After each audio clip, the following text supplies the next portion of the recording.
Hey, I'm Sarah, and I was just sent these really neat little ice packs that you can actually adjust the size of.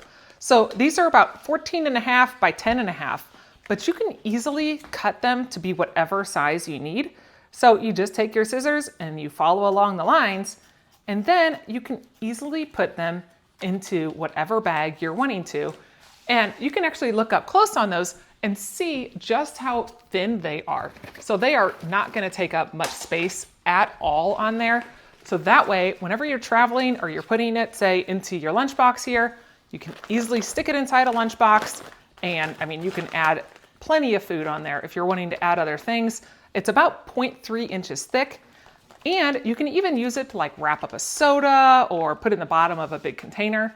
But the fact that you can customize the size of these are fantastic. Easily throw them in the freezer. It takes about 3 hours to freeze. Put them in there, ready to go.